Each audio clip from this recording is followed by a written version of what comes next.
Radio del Sur presenta Elecciones Presidenciales Ecuador 2023, con la periodista Nieves Valdés y el analista internacional Wilmer de Pablo.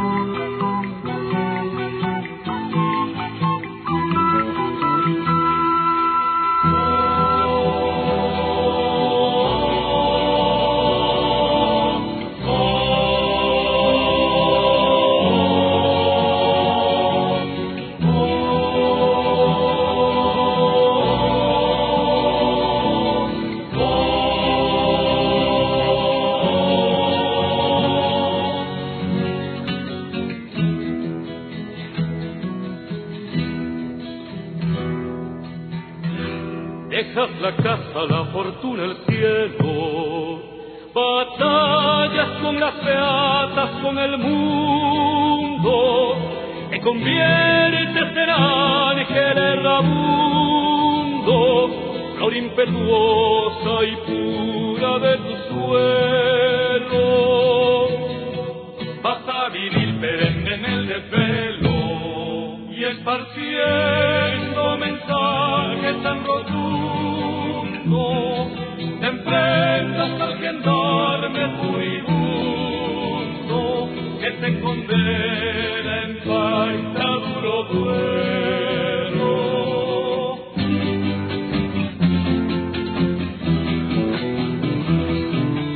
Nombre se pronuncia libertad, amor, Bolívar, patria, dignidad, oración de la tierra, mujer, gloria,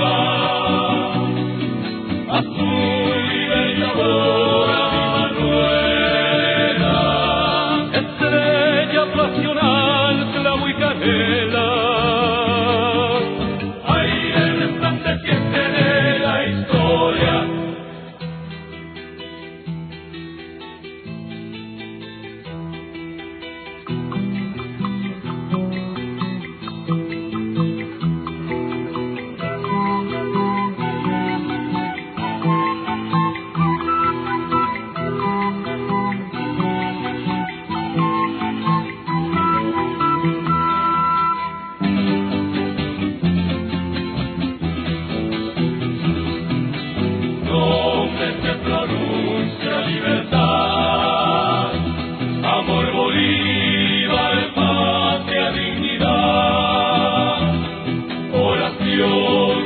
Tierra, mujer, gloria,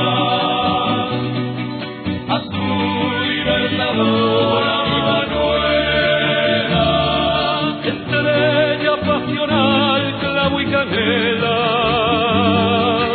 aire resplandeciente de la historia.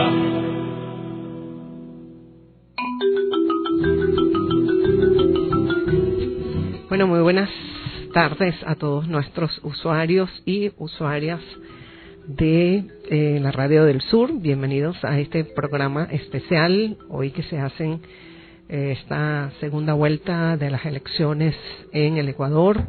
Ya vamos a recordar por qué además se están dando estas elecciones y por supuesto me acompaña en los controles el gran Nelson Briceño, que está en la producción, Victoria Hernández, está en la redacción también de guardia Alexander Vargas, y me acompaña por supuesto siempre, como siempre, Wilmer de Pablos, nuestro gran amigo, compañero, compatriota y analista internacional Wilmer de Pablo, un poco para ver que bueno, hoy es un día muy especial para Ecuador, pero nos gustaría saber, decirles un poco por qué llegamos al día de hoy, ¿verdad? Porque estas elecciones anticipadas, además, porque hasta donde sabemos, ella o él, quienes resulten ganadores, triunfadores de esta contienda apenas estarán un año y algo, ¿no? En el poder. 18 meses. 18 meses, exactamente. Entonces, bueno, bienvenidos a todos a este programa especial, siempre analizando la geopolítica y el papel de nuestra América, siempre para saber por dónde vamos, Wilmer. Bienvenido. Sí, bueno, primero que nada, agradecer como siempre la invitación a los programas especiales.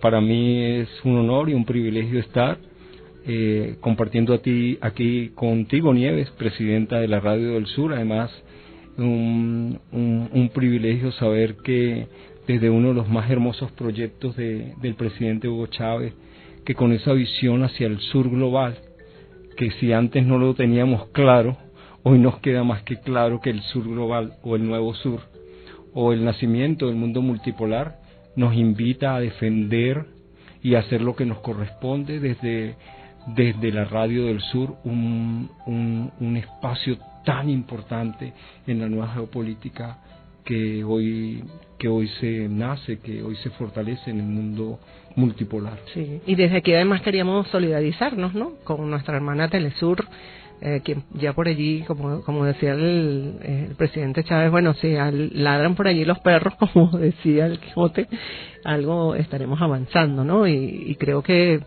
más que amenazas, creo que es un reconocimiento a que se está haciendo el trabajo, el papel de Telesur, y de aquí le mandamos un inmenso abrazo a Patricia Villegas y a todo su equipo desde la Radio del Sur, solidarizándonos con nuestra hermana Telesur, haciendo un tremendo papel en todo lo que es este parto de la geopolítica, ¿no?, del nuevo orden mundial. Y entonces ahora somos una nueva amenaza junto con Russia Today, que bueno, que ya cuántas veces nos la han sancionado, y Sputnik, que nosotros pasamos también un programa hermosísimo de Sputnik, un programa que se llama En órbita, todos los días a las 9 de la noche. Tremendo noticiario que tiene Sputnik en América Latina. Sí, acabo de recordar en este momento... En órbita se llama. Sí, acabo de recordar en este momento, te voy a hablar, y acabo de recordar al presidente Nicolás Maduro cuando te saludó a ti el día de la entrega del Premio Nacional de Periodismo.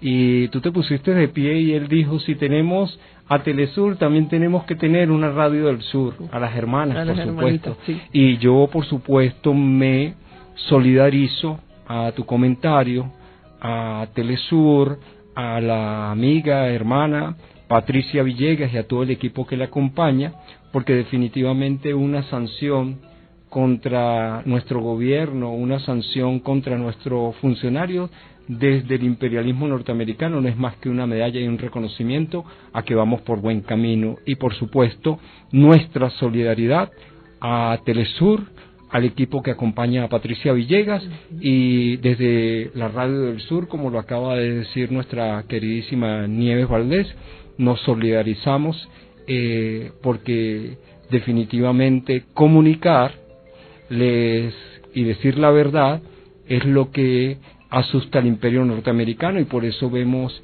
las recientes declaraciones de Laura Richardson,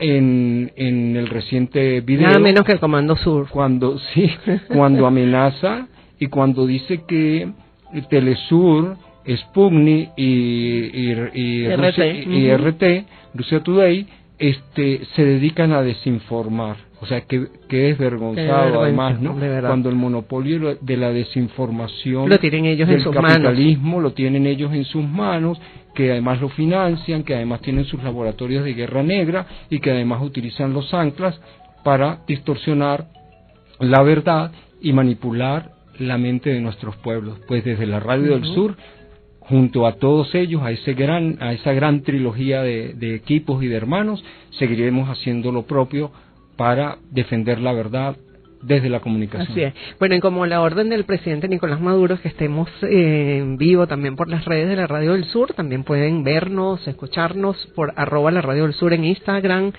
Mi Instagram personal es Valdés Mafalda, también por allí se pueden conectar. Nosotros estamos en Telegram, en YouTube, estamos en TikTok, estamos en todas, en X, en F, creo que se llama ahora, y bueno, en todas las redes, porque así es un mandato que nos ha hecho, una invitación que nos ha hecho el presidente de la República, de que estemos en todos los terrenos posibles de esta enfrentando esta guerra mediática que nosotros sabemos de dónde viene y para qué sirve. Y bueno, una muestra, un botón, ¿no? Lo que acaba de decir la jefa del Comando Sur.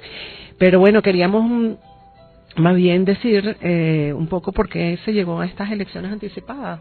Sí, es importantísimo porque comunicar nos obliga sobre todo a retrotraernos en la historia reciente para nuestros usuarios y usuarias a quienes saludamos desde la Radio del Sur, y que además tratamos de hacer el mayor esfuerzo de comunicar de forma clara, diáfana, transparente, sobre todo sencilla y potable.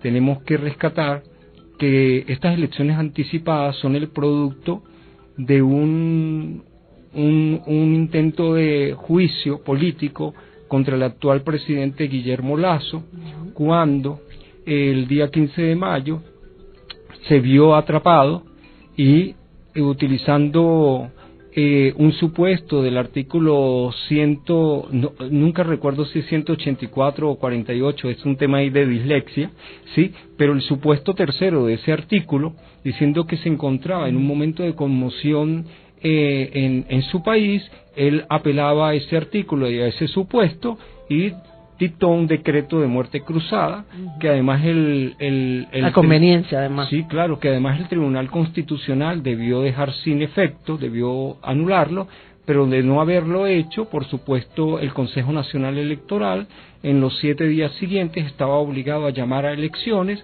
y así lo hizo, y a los 2 meses se dio la primera vuelta y hoy estamos en presencia de la segunda vuelta, o como se utiliza el término francés, balotaje, ¿no? Que significa que estamos aquí ratificando la voluntad y expresión de un pueblo a través del sufragio, del voto, que es la vía democrática. Entonces, más o menos ese es el contexto, ¿no, Nieves? Así de es. Aquel momento. Y en ese momento teníamos los datos referidos a la primera vuelta, que eran 33,30, ¿verdad?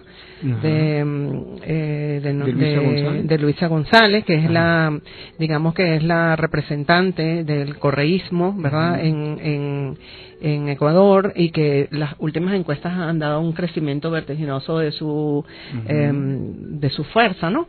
Y contra un 23,60 de Noboa, Daniel Noboa, ¿no? Que bueno, ya sabemos quién representa Noboa, cuáles son las características de esas dos tendencias, una tendencia completamente, bueno, del sol a la tierra, ¿no? De las diferencias que pueda haber, y que atenta contra, bueno, pienso que Noboa sería seguir a la misma gobierno de Lasso, mientras Luisa se plantea pues un cambio estructural, a pesar de que puedan ser 18 meses, habría una gran posibilidad también a la vuelta de Correa al país, que eso ya es bastante.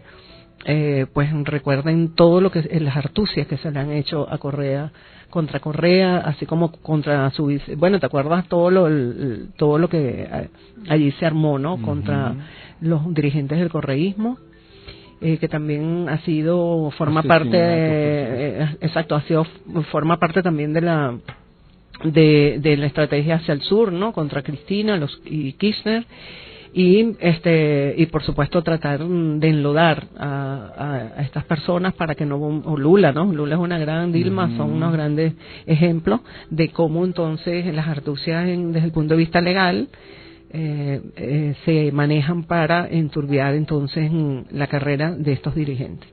Sí, es inédito además resaltar que es la primera vez que hay una candidata presidencial, es decir, una mujer, que además tiene toda una trayectoria, porque acompañó desde el 2007 al 2017, durante una década, al expresidente Rafael Correa, y además es una mujer con una experticia altísima en lo que significa gobernar, ¿no? Y conoce el Estado, conoce la estructura del Estado, conoce de políticas públicas, además es una mujer formada, es madre, familia, además es una deportista y es una mujer realmente casada y comprometida con el proyecto social y con el proyecto económico de cara al pueblo ecuatoriano.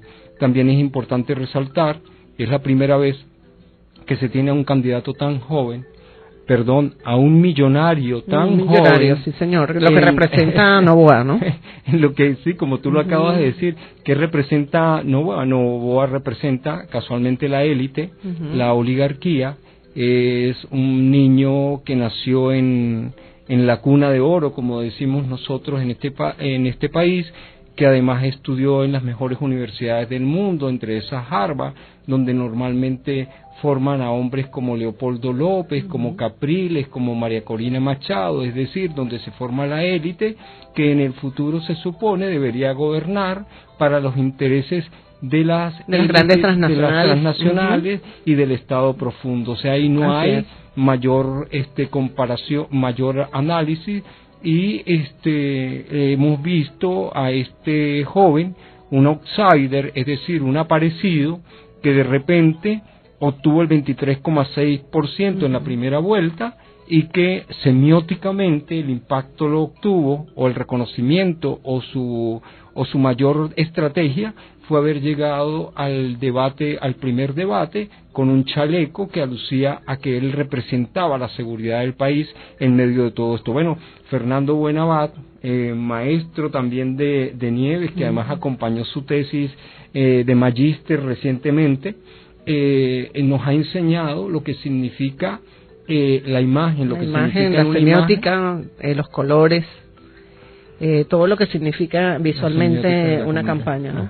Lo que significa la semiótica de la comunicación. Entonces, es importante visualizar que ese outsider apareció, obtuvo ese 23,6%, que ni él mismo se imaginaba que esto iba a ocurrir, pero que fue producto de todo ese equipo que desde Estados Unidos acompaña las campañas de sus aliados, porque por supuesto Estados Unidos está siempre detrás, al igual que el Reino Unido, de todas estas campañas, porque necesitan gobiernos democráticos, entre comillas, elegidos, entre comillas, para que luego garanticen sus intereses y sobre todo las riquezas del subsuelo de cada uno de esos países, que son las materias primas que le permitan a ellos reimpulsar sus propias economías. Ahora fíjate, bueno, nosotros estamos conversando, Wilmer de Pablo, Nieves Valdés, en esta programación especial de esta segunda vuelta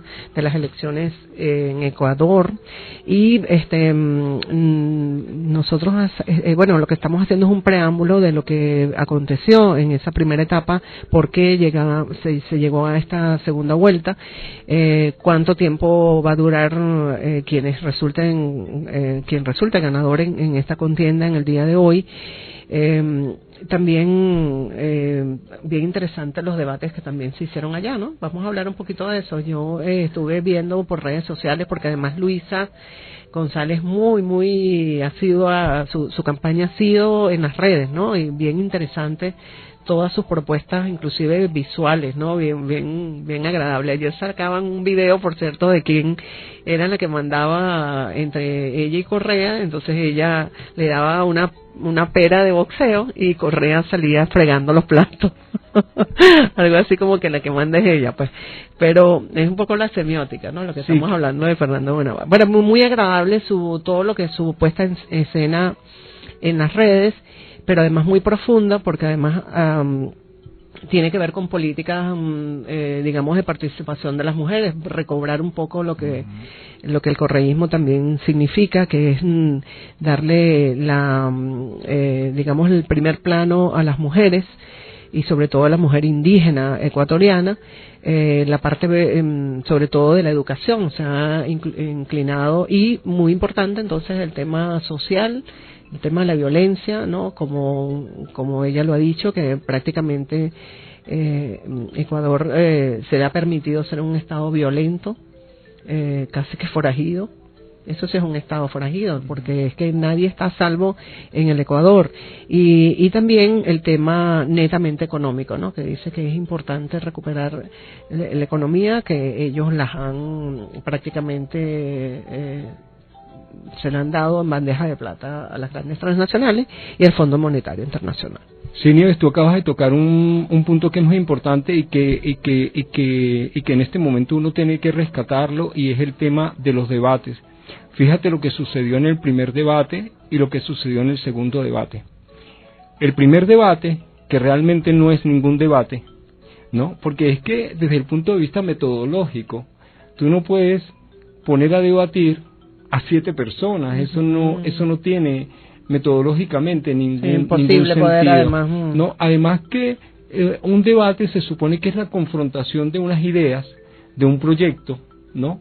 Y el espectador espera oír una y otra oferta, y que además nosotros vimos a 7 participantes que además estaban totalmente dirigidos, manipulados, cohesionados, podríamos decir desde el punto de vista comunicacional, por los propios presentadores del debate, que no respetaban ni siquiera las preguntas que planteaban, porque de inmediato los interrumpían, les hacían referencia a que ese no era el enfoque que ellos le habían dado, como si el debate o el resultado de sus opiniones de todos estos 7 participantes lo tuviera que valorar el presentador.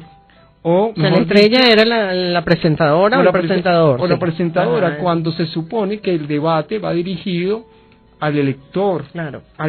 Y además son ideas, o sea, son ideas que son proyectos, pues. Pero que además no te permiten ni siquiera desarrollarlas, porque metodológicamente tú no tienes el tiempo de desarrollar, ni de explanar, ni de responder a ninguna pregunta. ¿Cómo viste sobre todo a los dos candidatos? En cambio, fíjate, Nieves, la diferencia entre lo que fue el primer debate, entre comillas, y el segundo debate, donde hay 2 actores con planteamientos serios, con una interlocutora intermediaria allí que hace el juego metodológico, que da el tiempo correcto, que además permite la réplica. O sea, metodológicamente no hay comparación entre el primero y el segundo.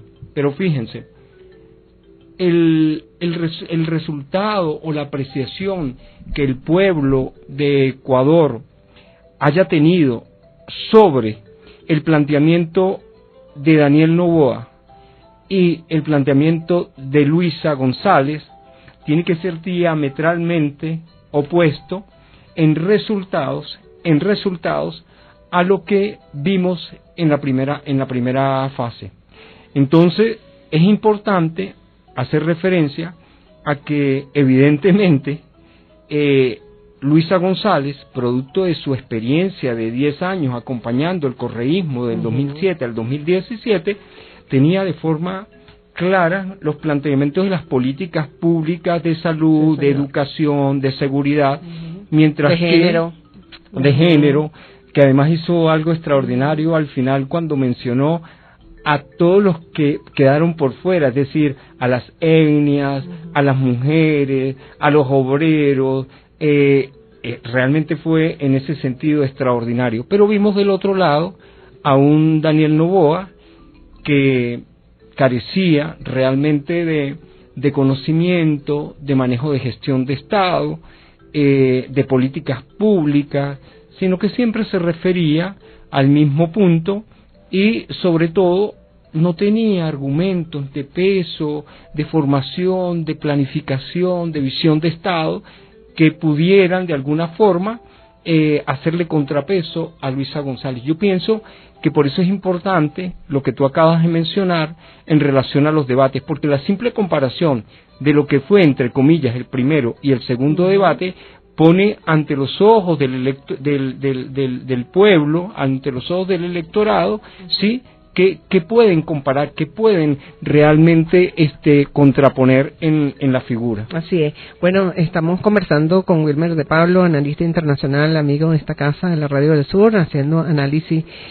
Hoy se está llevando a cabo en el Ecuador y en el exterior también, ¿verdad? Porque hay una buena participación del voto en el exterior de esta segunda vuelta de las elecciones en el Ecuador, un poco dándoles el preámbulo de lo que fue la primera vuelta, porque se llegó a segunda vuelta. Y además un poco sobre la campaña propiamente. ¿Qué ha caracterizado esta campaña? Además, ya lo sabemos que es una campaña totalmente violenta, una campaña dirigida a intimidar a los votantes, a los rectores, a la seguridad inclusive de la propia institucionalidad de lo que significa el Consejo Nacional Electoral, ¿verdad? ¿Qué otras cosas has visto allí, además de todos los asesinatos, incluyendo el propio asesinato de uno de los participantes, ¿no? Sí, bueno, en principio entender por supuesto que la comunicación utilizada en la campaña electoral del Ecuador no se difiere para nada a las que hemos visto en Guatemala, a las que hemos visto en Argentina, a las que hemos visto en procesos anteriores, ¿sí? ¿Por qué? Porque el imperialismo norteamericano, sus asesores que acompañan normalmente las propuestas de derecha, ¿sí? A los candidatos de la derecha y de la ultraderecha que han salido a ofertar sus supuestos programas y planes de gobierno, están caracterizados por algo que se llama el miedo. En la medida en que tú logras captar, avivar el miedo en la psiquis del colectivo, lo haces vulnerable. Así es. Y evidentemente Ecuador, inéditamente, desde hace 6 años, la gestión de Lenín Moreno y luego el periodo de Guillermo Lasso, ha estado caracterizado por el horror y el terror en el que han convertido a un pueblo pacífico, a una sociedad acostumbrada a otro tipo de comportamiento, y hemos visto a un Estado totalmente penetrado por estructuras de narcotráfico, de delincuencia organizada, y bueno, lo que vimos en la campaña, el asesinato de un candidato presidencial que yo creo que fue, no sé si allí había ocurrido antes, creo que no, pero de verdad que en las etapas donde Correa estuvo como presidente, bueno, algunas cosas se fueron resueltas, sobre todo el tema de la igualdad social. Un poco lo que hoy me recordaba mucho el comandante Chávez en Solo Presidente, que siempre lo pasamos todos los domingos, un poco refiriéndose al tema de la violencia en las sociedades, y se refería exactamente a Haití, decía que no se resolvía interviniendo con cascos azules ni con la ONU, ¿verdad?, sino que se resolvía era socialmente, dándole acceso al pueblo a sus necesidades, pues, cubriéndolas. Sí, entonces un poco Ecuador entra en crisis una vez precisamente esta debacle, ¿no?, en la que cayó producto de todos estos gobiernos neoliberales, incluyendo un tipo tan nefasto como el que fue vicepresidente o sea, que estuvo tan cercano a Correa, Lenín Moreno, y cómo entregó al país, ¿no? Sí, y además, Nieves, en los estudios, y tú que eres una experta en el tema, en los estudios de la guerra híbrida, que unos expertos llaman de cuarta y quinta generación, o que llaman multidimensional, difusa, o guerra dirigida al inconsciente colectivo, es decir, va dirigida a manipular la mente de los pueblos, ¿no? Entonces, todas estas campañas están dirigidas a desmotivar por miedo el voto, a desmovilizarlo, ¿no? Y despolitizar también. Fíjate, un poco lo que ellos han intentado aquí, tratar de despolitizar. Lo que pasa es que los niveles de conciencia son comparables, ¿no? Y el voto duro venezolano sí, es muy fuerte. Entonces ellos se enfrentan a una roca, en el caso venezolano, pero hay algunas sociedades donde se permea, o sea, no es fácil enfrentar una guerra constante, donde te dicen todos los días por las redes que una cosa es así y no lo es, ¿no? Es un poco lo que estamos observando, y mañana vamos a hacer un programa especial nuevamente, Wilmer, sobre Palestina, porque es necesario alzar nuestra voz también de lo que allí se está cometiendo. Nosotros no podemos ser inertes a lo que está pasando en Palestina, el genocidio que está pasando allí. y no podemos más que solidarizarnos con ese pueblo que para nosotros es tan cercano y tan especial. Sí, bueno, en relación a Palestina, aprovecho, Nieves, para solidarizarme, y sé que es el sentir de todo un pueblo, de este pueblo consciente, el pueblo de Venezuela, en favor de la causa palestina, pedir que se pare ese etnocidio, porque no es más que el asesinato cometido a los ojos de la comunidad internacional hoy en el mundo, ¿sí? Donde Netanyahu, las fuerzas de Israel masacran, asesinan como lo dijo el Vaticano, en la cárcel más grande de cielo abierto, ante los ojos de la comunidad internacional, a más de 2,5 millones de palestinos. Desde aquí, aprovechando el espacio de la Radio del Sur, alzamos nuestra voz en defensa del pueblo palestino y pedimos que la comunidad internacional, vergonzosa comunidad internacional, entre eso Naciones Unidas, el secretario y todo lo que representa todas estas estructuras que deben definitivamente ser refundadas, como dijo el presidente Hugo Chávez, o definitivamente deben desaparecer. El nuevo orden mundial, el nuevo mundo multipolar, el sur global, y la vergonzosa Unión Europea, que también hipócritamente ha expresado también una posición de verdad que deja mucho de que desear, ¿no? Vergonzosa, porque aquí se trata de la vida. Nosotros no estamos hablando ni siquiera de lo que significa Hamas, ¿no? O Hezbollah, porque creo hay un remitido de Hezbollah también de incluirse dentro de esta arremetida. Pero es que estamos hablando de 75 años, ¿no? De un verdadero Estado, porque el Palestina es un verdadero Estado, ¿no? Donde se implosionó porque las Naciones Unidas decidió que esa era la tierra prometida de los judíos, ¿no? Y un poco para salirnos del tema, nosotros vamos a tocar este tema el día de mañana, pero necesario, si estamos hablando de la nueva geopolítica, estamos hablando de la bienestar de los pueblos, nosotros no podemos dejar de hablar de Palestina. Imposible poder no tocar este tema. Sí, entonces es importante el tema que tú has tocado en relación a la campaña, porque las campañas del terror, las campañas dirigidas desde el imperialismo norteamericano, desde el capitalismo y uno de sus monopolios, está dirigida a crear miedo en la población, a desmovilizar el voto, y esa es realmente la tarea fundamental de Luisa González y de Daniel Noboa, motivar el voto que no los acompañó de más de 5 millones de electores que estaban empadronados y que decidieron no ir en primera vuelta a las urnas. Podemos, al finalizar el día de hoy, tal cual como lo estableció la presidenta del Consejo Nacional Electoral, Diana Atamay, podemos, después de los resultados, hacer las comparaciones estadísticas que nos corresponden y ver realmente cuál fue la motivación y cuál fue el logro de todo este trabajo de cara a la segunda vuelta. Así es. Bueno, fíjese que también ya una vez caracterizado es cómo estuvo esta campaña, que todos conocemos con una matriz negativa, ¿no? De la violencia, como tú lo has explicado muy bien. Está también el rol del Consejo Nacional Electoral ecuatoriano, que ha sabido manejar, ¿verdad? Esta crisis, ¿no? Ha sido difícil porque a cualquiera lo pueden asesinar allí en ese país, pues. Los han amenazado de muerte. Y los han amenazado de muerte. Es un poco como el tema de Colombia, ¿no? Y ellos se han mantenido y hoy muy temprano dijeron que ya las mesas habían lo que nosotros llamamos toda la infraestructura estaba ya organizada para iniciar este proceso.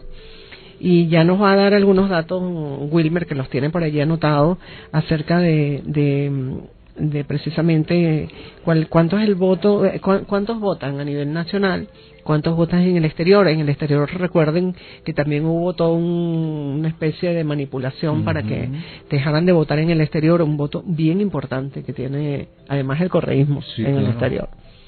Cuéntanos un poco sobre los números, Wilmer. Sí, bueno, esta mañana tuvimos realmente fue extraordinario, Nieves, ver la apertura del proceso, extraordinario y risible, pudiéramos decir, cuando uno oye a Lasso dando la apertura en su condición de presidente constitucional del Ecuador, y además él mismo se hace un balance y una autoevaluación diciendo que su gobierno termina siendo con una economía pujante, con unos indicadores sociales extraordinarios, con una gestión incomparable. Pero ahí es donde nosotros volvemos atrás y decimos cómo es increíble, ¿verdad?, que la propia burguesía hace una constitución para favorecerse, ¿no? Y entonces y buscar digamos unas formas, pues tú eres abogado, Wilmer, ¿no?, de cómo salirse del paquete en el que se metió. Entonces ahora está hablando hasta de balances positivos de su gobierno. No, porque además, ahora él estaría fuera inclusive hasta una posible juicio político una vez esto concluya. Eso es uno de los puntos importantes, interesantes de analizar en el post, ¿no? Pero de verdad es vergonzoso oírlo decir todo lo que dice, evaluándose además, ¿no?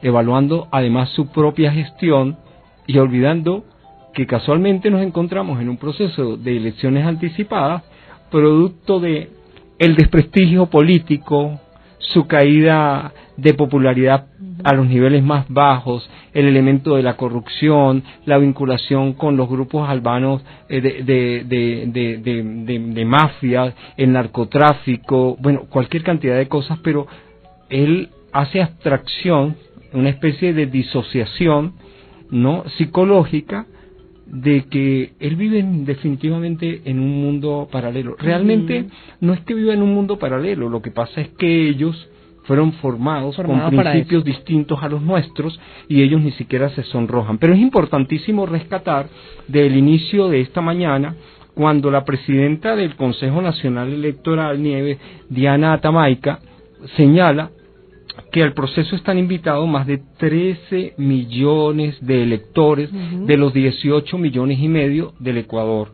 Estamos hablando del padrón nacional, pero también hizo referencia a los más de 400.000 electores que se encuentran en todo el mundo, en el exterior. Estamos hablando de las migraciones, que están llamados también al voto, y que en esta oportunidad, como tú lo dices, Nieves, rescatando y recordándole a nuestros usuarios que el voto electrónico fue objeto, ¿no?, nada más y nada menos que del saboteo, con la intención de que el voto en el exterior, aunque no es determinante, pero es importante. Pero es muy importante. Pero sobre todo porque evidencia. Estamos hablando de 409.250, ¿no? Sí. Danos el número exacto de. Bueno, en lo que es el padrón electoral nacional están llamados a votar 13.450.047 ecuatorianos. Y en el exterior son 409.250 en el exterior. Recordemos que también van a resultar electos también asambleístas nacionales, y 3 en cada circunscripción del exterior, ¿no? Se decía de lo que se va a ser electo en el día de hoy. Importante entonces ese dato, ¿no? Bueno, ella hablaba también de todos los efectivos que estaban desplegados en el proceso, más de 53.000 policías, Fuerzas Armadas 43.000, del Ministerio de la Defensa 4.390 son recintos electorales, ¿no? Y 25 que son para procesar electoralmente los centros, y 24 provincias o delegaciones del Ecuador, como aquí que se tienen la ¿cómo se llama? La parte regional, ¿no? Y además de eso, la cantidad de actores políticos, ¿sí?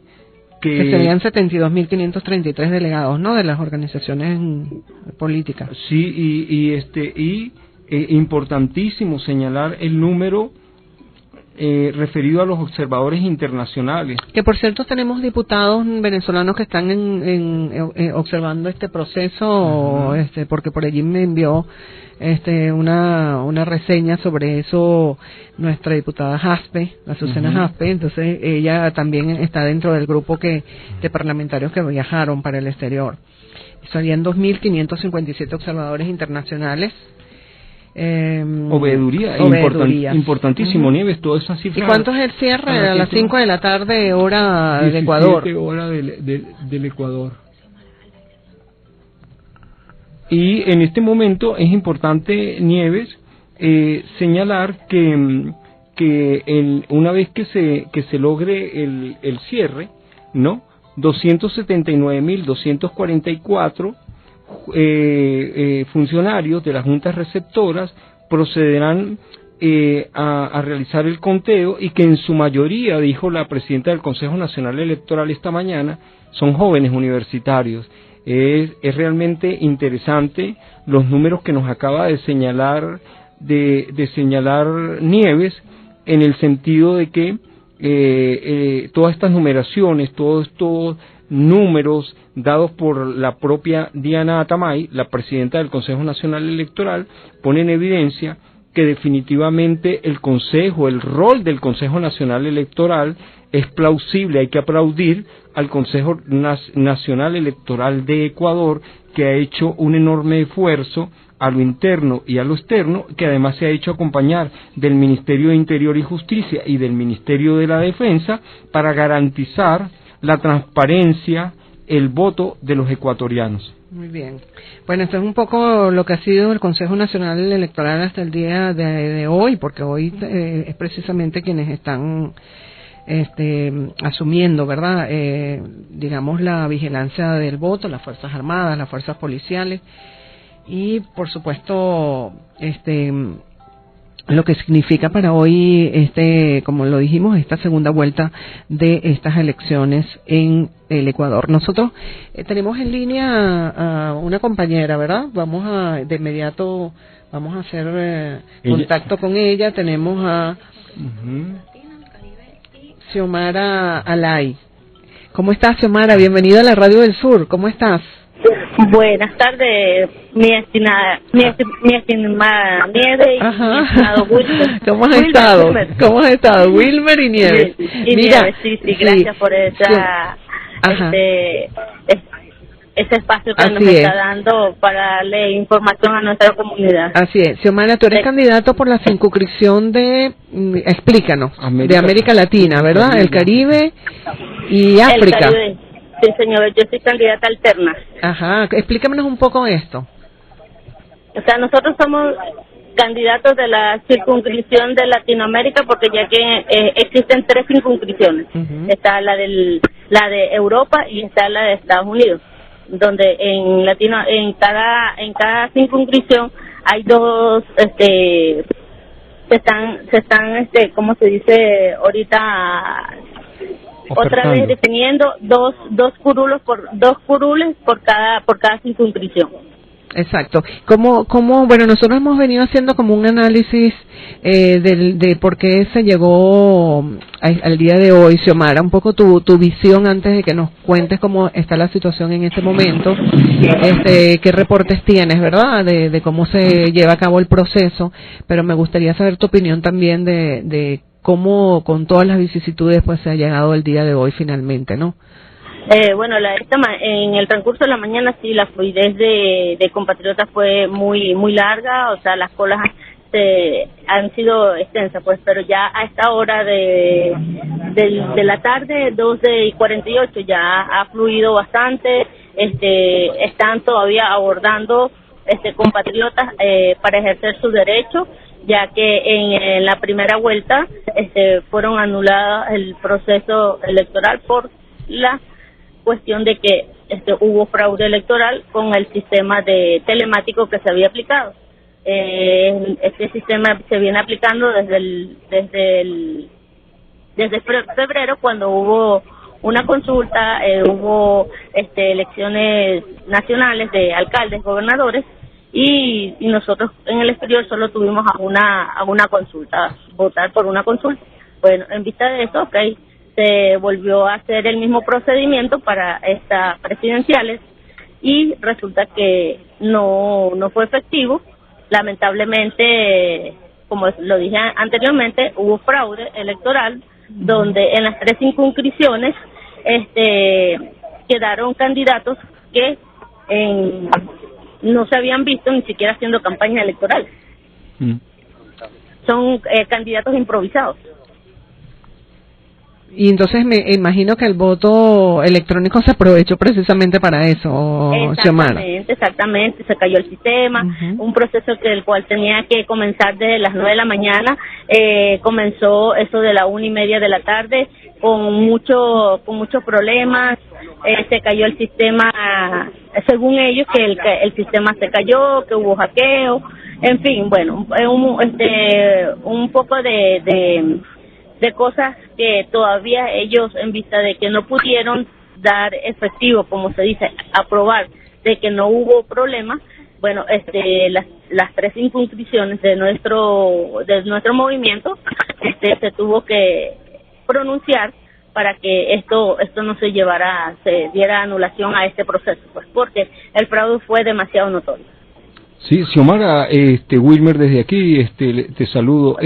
Efectivamente, entonces podemos deducir de tus propias palabras que el voto manual que hoy se está llevando a cabo versus el voto electrónico definitivamente garantizará el resultado de la voluntad y la expresión del pueblo ecuatoriano que se encuentra en el exterior y que son, de acuerdo a las propias cifras dadas por la presidenta del Consejo Nacional Electoral, Diana Atamay, esta mañana, por el orden de 409.250 en el exterior. ¿Cuántos son en América Latina el número de votantes que se tiene en el padrón electoral? En América Latina más o menos se estima un total de votantes más o menos entre 30.000 más o menos, 30.000, 28.000 más o menos, okay. Por ahí más o menos está la cifra del padrón electoral a nivel de Latinoamérica. Aquí en Venezuela prácticamente tenemos una cifra electoral más o menos entre 11.000 y pico de personas del padrón electoral aquí en Venezuela. Imagínate, esto es una cifra muy importante porque quiere decir que entonces en Venezuela se encuentra más del 50% del electorado en el extranjero, en el bloque latinoamericano. No solamente que el número es determinante para la circunscripción y para los candidatos, sino que además evidencia que definitivamente en Venezuela somos unos receptores de migración, como ha sido históricamente, de los pueblos hermanos de Europa y de toda América Latina. Así es, mi estimado Wilmer. Así es. Lamentablemente, en el 96 fue la última ola grande que tuvimos en el Ecuador de compatriotas que emigraron a diferentes países, entre uno de ellos Venezuela, otro fue Europa y Estados Unidos como tal, donde actualmente se está repitiendo nuevamente la misma historia cuando este señor, el cual tenemos como presidente, que ya le falta poco, nuestros compatriotas ecuatorianos tuvieron que salir gracias a él por el bendito feriado bancario. Así es. Otra vez se repite la historia con este señor. Xiomara, están migrando nuevamente otra vez de Ecuador. Ajá, tenemos un minuto ya para concluir esta amable entrevista que nos acabas de dar, Xiomara. Todavía está abierta la mesa electoral para esta circunscripción. Haz un llamado si quieres, un poco explícanos hasta qué hora va a estar abierta. El proceso electoral va a estar abierto hora Venezuela 7 de la noche, hora Ecuador 6 de la noche. ¿En dónde exactamente, para que todos sepamos? Para los que votan aquí en Caracas, en el Colegio Don Bosco. y para los que votan en Valencia, en el Hotel Embassy Suite. Perfecto, Xiomara. Bueno, vamos a estar muy pendientes de llamarte para ver cómo van los resultados y un poco la postura de ustedes, pues, desde Venezuela. Y por supuesto, darles un abrazo desde aquí, desde la Radio del Sur, Xiomara. Gracias por darnos ese espacio de corazón y siempre estar pendiente de la comunidad ecuatoriana. Y bueno, igual nosotros, un abrazo para toda Venezuela que nos ha acogido y nos ha dado su abrigo. Así es. Bueno, era Xiomara Alay, candidata por la circunscripción de América Latina, el Caribe y África. Nosotros vamos a identificar, me dice Nelson Briceño, que está en los controles de la Radio del Sur, y ya regresamos en este programa especial sobre las elecciones del Ecuador 2023. En breve volvemos con más de Elecciones Presidenciales Ecuador 2023.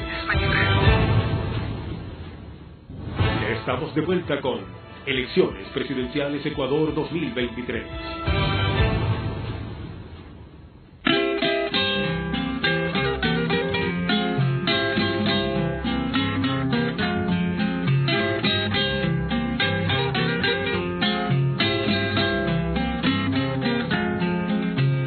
Yo soy el marino y vengo, yo te enseñaré a viajar.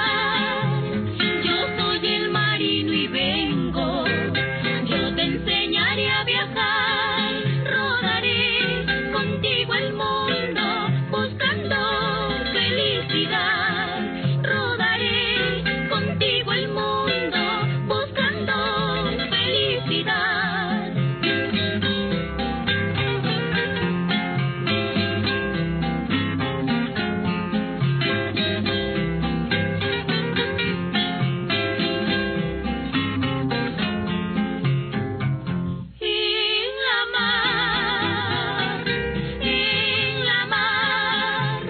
En la mar hay pececillos de color plata y zafiros. Botaré yo mis anzuelos y el pescado es para ti.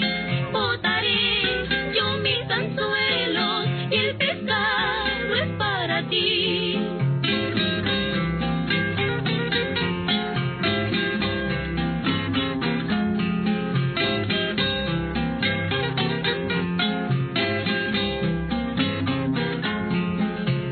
Allá lejos hay un mundo de amor y felicidad. Allá lejos hay un mundo de amor y felicidad. Pero tú serás la reina que en mi pecho gozarás. Pero tú serás la reina que en mi pecho gozarás.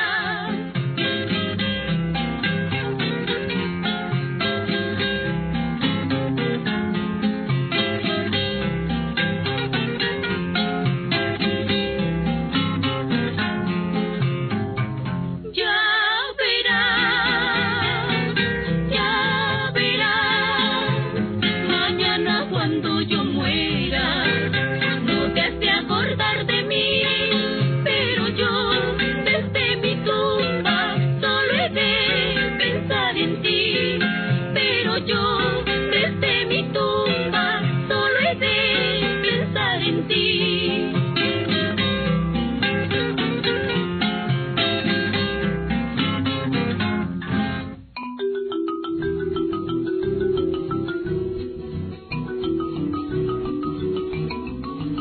Bueno, seguimos en este programa especial, Wilmer de Pablo Nieves Valdés, en este programa especial sobre las elecciones en el Ecuador. Por cierto, ya Wilmer tiene que irse ya, ¿cómo se llama? Alistando para el próximo domingo, que también tenemos una segunda vuelta allí de Argentina, muy interesante, muy importante, porque además por allí las encuestas dicen que puede haber un balotaje allí para el 15 de noviembre.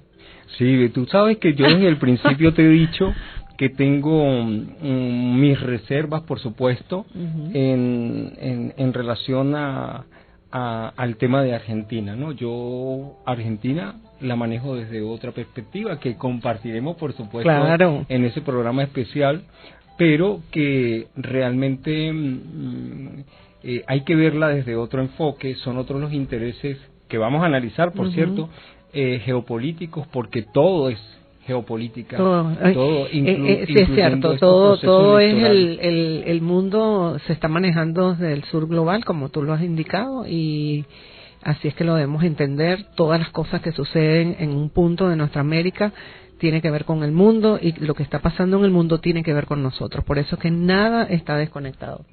Nada, absolutamente nada. Por eso se llama el sur global. Bueno, nosotros vamos a establecer un contacto con Mauricio Zambrano, candidato también asambleísta por la circunscripción de América Latina, el Caribe y África, pero lo vamos a hacer vía WhatsApp. Así que nuestros usuarios en Instagram, vamos a conectarnos por Instagram. Lo vamos a hacer vía WhatsApp con nuestro compañero para que más o menos nos indique la importancia que tiene este proceso a Wilmer y cómo se está llevando a cabo. ¿Cómo estás, Mauricio? ¿Aló? Hola, Mauricio, ¿cómo estás? ¿Se me escucha? Sí, completamente. Hola, Nieves. ¿Cómo estás, Nieves? ¿Cómo te ha ido, Mauricio? ¿Todo bien? Nieves, y un fuerte abrazo para Wilmer, que sé que está ahí contigo. Un fuerte abrazo, Wilmer. Un abrazo, bienvenido. Bueno, bienvenido, Mauricio. Entonces queríamos saber un poco tu opinión acerca de cómo ha sido el proceso en el día de hoy. Sabemos que también eres candidato asambleísta por la circunscripción de América Latina, el Caribe y África. Todos te estamos escuchando a través de la Radio del Sur. Bienvenido a este programa especial. Bueno, primero un gran saludo a nuestros hermanos venezolanos y también a nuestros hermanos ecuatorianos que hacen vida aquí en la República Bolivariana de Venezuela. Para todos ellos un fuerte abrazo.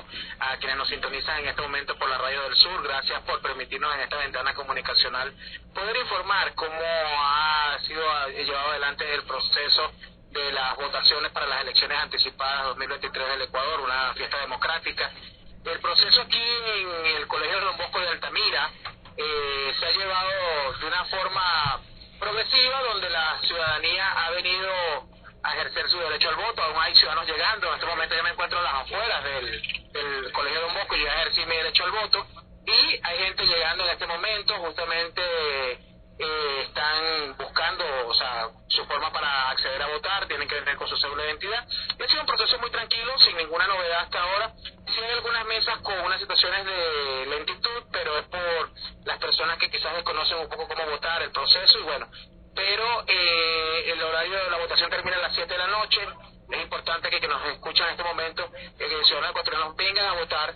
El centro está ahorita con afluencia, hay cola, pero se está moviendo rápidamente. Entonces, eso ha sido así. Justamente se está llevando a cabo también en otros países de Latinoamérica, en la circunscripción completa. Hemos recibido información desde Chile, Colombia, Argentina, donde también hay bastante gente yendo a votar, bastantes compatriotas ecuatorianos, y también pues la situación en territorio en el Ecuador, que también ha sido masiva la cantidad de personas que han ido a votar. Wilmer te va a hacer una pregunta, Mauricio. Mauricio, te saludo, un abrazo en la distancia, por supuesto. Es importante para nosotros la comparación que pudieras hacer tú desde tu propia experiencia personal como elector, en el sentido de el voto electrónico y el voto manual, que se supone garantiza el respeto del sufragio de cada uno de los ecuatorianos que se encuentran hoy fuera del país. Adelante, Mauricio. Bueno, Wilmer, tu pregunta es muy importante, muy interesante, porque se trató de implementar una forma de votación telemática, la cual es innovadora. Yo no me opongo a los procesos innovadores, ¿no? Y más a un avance tecnológico, pero lamentablemente no brindó la seguridad que se tenía pensada. Es decir, el CNE tomó esta iniciativa de hacer el voto, que la persona puede votar desde un dispositivo, celular, tablet, computadora. Y esto, ¿cuál es el beneficio? Que los ciudadanos ecuatorianos que hacen vida en otros países no se trasladen a un centro de votación, sino que votaran en un sitio donde tengan internet, desde su casa, obviamente. Y a veces hay ciudadanos que tienen un consulado en alguna ciudad y trasladarse desde otra ciudad les puede llevar hasta un día. Esto les genera costos porque tienen que quedarse a dormir, con gastos de comida.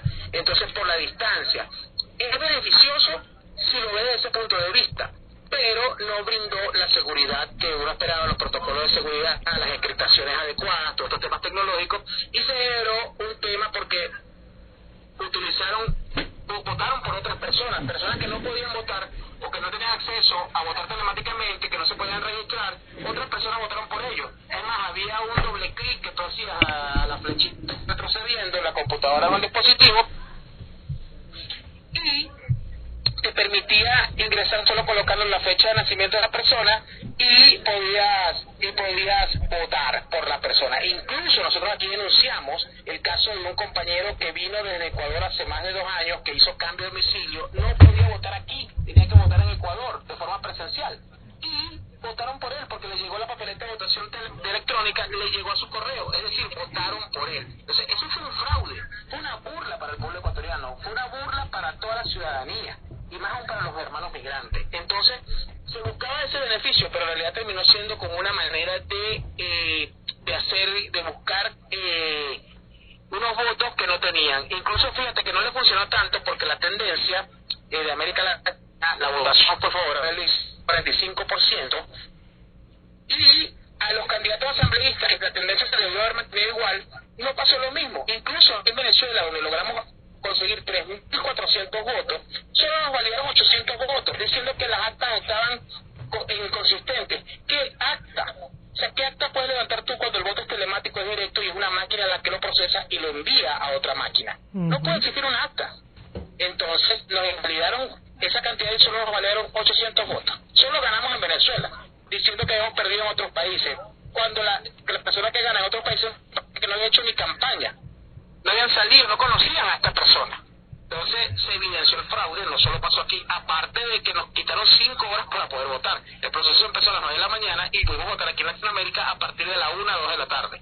Entonces, ¿cómo te explicas todas esas inconsistencias, todas esas anomalías, después que nos habían dicho que era un proceso seguro garantizado? Entonces, ¿por qué buscaron con eso? Simplemente minimizar el voto de los migrantes, de las personas que estaban fuera del Ecuador, porque saben que nuestro voto es decisorio, nuestro voto sí define. Entonces, eso es lo que se buscó en ese momento. Bueno, Mauricio, muchísimas gracias por compartir con nosotros en la Radio del Sur. Vamos a estar muy pendientes, ¿verdad? Antes de que cierre a las 7 de la noche la mesa electoral en Don Bosco, para que nos volvamos a hacer una pequeña reseña de cómo va la situación y, por supuesto, desearles desde la Radio del Sur, ¿verdad? Todo nuestro abrazo, pues, solidario, para que ese proceso se dé como debe ser, ¿verdad? Constitucionalmente, y que además sea la expresión genuina del pueblo.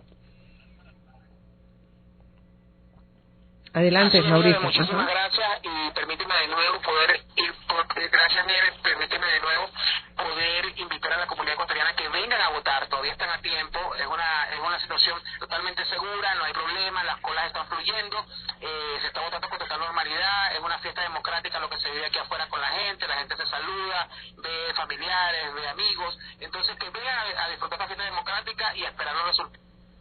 Así es, bueno, muchísimas gracias, Mauricio. Esperar lo que va por el fútbol. Así es.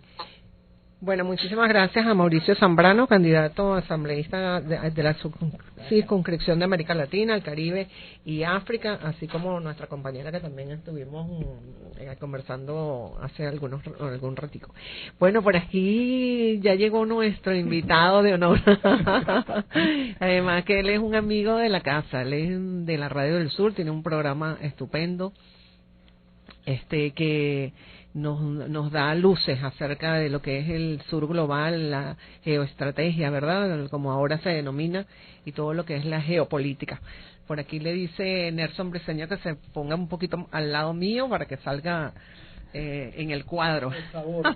Aquí estoy rodeada estoy de Wilmer y de profesor Martín Pulgar, a quien le damos la bienvenida para hacer análisis de lo que significa esta segunda vuelta. Profesor, Bueno, muchísimas gracias. Hemos estado nosotros más o menos dándole un preámbulo a todas las personas de por qué se llegó a esta segunda vuelta, un poco cómo se ha caracterizado esa campaña que ha sido violenta, ¿no? Violenta, intimidante. Y ahora, bueno, a pesar de que allí solamente va a ser un año, ¿no? Un año más o menos de 18 meses, dice Wilmer, que es lo que va a durar quienes resulten en el día de hoy vencedor de esta contienda, pero es muy importante para no solamente América Latina, el mundo, de lo que se está debatiendo hoy esta elección y lo que puede abrir también la posibilidad de una vuelta a Rafael Correa también, ¿verdad? ¿Por qué no al país? Sí, bueno, buenas tardes, muchas gracias a todos por la invitación, a Wilmer, a Nieves, a la Radio del Sur por hablar sobre este tema electoral que en América Latina se han convertido las elecciones en un campo de batalla. Así es. Es una expresión de conflicto y de guerra, donde se ve en el campo de batalla es el electoral. Por desgracia, no solamente es un elemento electoral más, sino es una confrontación a veces existencial entre dos visiones del mundo, dos visiones de gobierno, dos visiones de cómo los latinoamericanos y caribeños nos vemos y qué aspiramos y qué creemos del futuro. Entonces, por supuesto, en Ecuador es fundamental, primero porque se está poniendo en funcionamiento una de las reglas de la Constitución implementada en el periodo de Correa, que es muy importante, este sistema de muerte cruzada, como se le ha llamado, que es un método muy interesante que para resolver algunas crisis institucionales que perviven en nuestra América Latina y que se construyen a partir de estos esfuerzos institucionales para resolverlas, porque no son nuevas en nuestra América Latina, en el caso de Ecuador tampoco. Y bueno, más allá de todo el factor que tiene que ver con Lazo, todos esos elementos de corrupción y de manipulación que se hizo también en la Asamblea Nacional, todos esos elementos que también están presentes en nuestra América Latina, porque es un campo de batalla, pues. Profesor, ese recurso que usted acaba de mencionar, ese recurso que tiene la Constitución, ¿en qué otro país que usted sepa se hace? Pero además nosotros estuvimos analizando previamente cómo, además de manera Lazo asumió, bueno, de manera beneficiosa, ¿no?, para él salirse precisamente de lo que pudo haber sido un juicio político. Y si una vez ya ha pasado estas elecciones, él pudiera ser igualmente enjuiciado. Sí, digamos, en América Latina, tal cual como está diseñado un instrumento de doble vuelta, así de doble procedimiento para la destitución tanto de la Asamblea o del candidato a presidente. En fin, este método solo existe de ese diseño en Ecuador. Me parece interesante, es un método que vamos a ver cómo resuelve la crisis institucional del Ecuador, que fue una crisis creada y construida buena parte por la oligarquía interna y con la presión externa de los Estados Unidos, que hizo permanentemente, aparte de la traición de Moreno, todo lo que significó la manipulación del triunfo de Lazo a partir de los elementos electorales, que también se vieron presentes en estas elecciones con el asesinato del candidato hacia la primera vuelta, que generó también todo un escenario de violencia, de intimidación y de orientación, porque cambia la presión de la violencia, cambia las preferencias electorales, porque no es lo mismo un clima de paz donde tú estés sopesando las mejores opciones electorales, ya sea porque son buenos administradores o ya sea porque son malos administradores y no quieres, o porque estás pensando en un nuevo cambio de modelo profundo. Cuando le metes el ingrediente de la violencia, te cambia buenas partes de las preferencias electorales y entra un espacio emocional, que todas las campañas electorales tienen una carga emocional muy alta, pero cuando le metes el miedo a la muerte, al asesinato de varios candidatos, te cambia por completo cualquier escenario que uno pueda predecir. Se hace prácticamente impredecible buena parte, y más cuando está muy cerca la violencia del acto electoral. En este caso, como fue en la primera vuelta. Entonces se produce el caso de Noboa, pues. Entonces, Esto es un caso inédito, vamos a ver cuál es el resultado. Ojalá que se pueda abrir un espacio de resolver las crisis institucionales de nuestros países y en este caso que pueda ser un buen modelo. No lo sé, todavía tengo mis aprensiones, mis dudas, porque claro, sobre todo porque uno concluye en que bueno, que eso ha servido también para que quienes han querido salirse de verdad de algo embarazoso y que además era lógico que sucediera, entonces bueno, tiene un recurso allí de salvavidas, ¿no? También, claro. Sí, o sea, pudiera verse de los dos lados, pues, pero sí, es bien interesante de todas maneras analizarlo. Claro, cuando abres las ventanas de esta naturaleza, tú no sabes exactamente la respuesta. Exactamente. A veces no son impredecibles lo que pueda suceder. Por supuesto, ahora estamos en quizá la posibilidad de retorno del correísmo, como una expresión con un asiento popular muy fuerte, a pesar de toda la demonización, todo el uso de las leyes para acabar con la imagen y tanto mediáticamente como el uso de las legislaciones para impedir que Correa fuera candidato, estuviera en la palestra política, prácticamente mantenerlo en un exilio fuera del país, y se abre un espacio para poder resolver también un deseo popular que es la buena imagen y la buena gestión ejecutada por el presidente Correa anteriormente.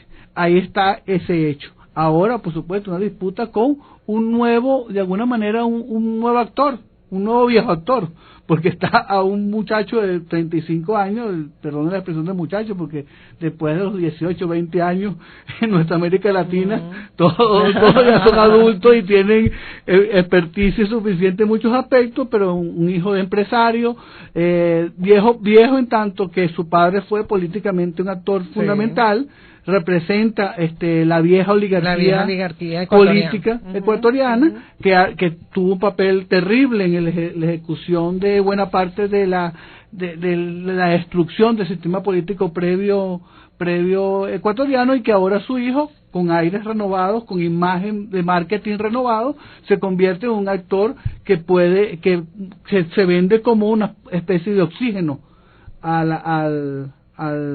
en este caso a la renovación del sistema político ecuatoriano. Entonces, bueno, estamos ante un hecho inédito, interesante, que proyecta a América Latina también como un escenario de un tablero que se prende en rojo de cómo puede suceder en un futuro, y esperar también los actores internos cómo actúan, quién gana, cuál es el margen de triunfo. Bueno, yo antes de darle la palabra a Wilmer, me gustaría que usted me respondiera si es posible, y claro, también tiene que ver con el conocimiento propio de ese recurso, pero en estos 18 meses, en el caso, por ejemplo, que Luisa ganara, por ejemplo, las elecciones en el día de hoy, ¿cuáles serían los cambios que ella pudiera hacer? O sea, desde el punto de vista constitucional, ella estaría acompañada con toda la Constitución propiamente dicha como primera mandataria nacional, o tiene algunas limitaciones. No, desde el punto de vista jurídico es presidenta, o sería el presidente. Exacto. con todas sus capacidades. Pero recuérdense que la política no solamente forma, sino fondo, digamos, y es una forma que se puede establecer la posibilidad del triunfo, pero también es las capacidades de los juegos de poder y esos juegos de tronos que a veces funcionan en las sociedades, pues. O sea, no sabemos con qué puede salir la derecha, pues. Por supuesto, y acuérdense que en este momento también hay alianzas formales e informales en la conquista del poder. Y en este caso, el correísmo también va en alianzas a veces no tan abiertas desde el punto de vista, porque el triunfo se da en una segunda vuelta, que siempre también es un contexto muy difícil, gane quien gane, pues. Entonces ahí habría que ver las capacidades negociadoras, las capacidades de poder, las fuerzas internas que como Luisa también, claro, juegan en torno a la solución y al desarrollo de Ecuador, pues. Habría que ver muchísimas cosas, y también el factor de peso de Correa en la sociedad ecuatoriana, que es un factor importante. Un factor importante de definición de peso, de que la gente, que el pueblo ecuatoriano y latinoamericano admira y tiene muchísimo aprecio al presidente Correa. Entonces eso tendrá que esperar para ver cómo se desenvuelve. Así es. Bueno, estaríamos analizando eso. Señor Wilmer. Menos mal que yo no soy celoso, ni tengo esos complejos, ni esa estructura. Que ya llegó el profesor Martín, me olvidé de Wilmer. Porque cuando lo presentaron, el honorable profesor, bueno, menos mal que yo no sufro de nada de eso, ¿no? Menos mal.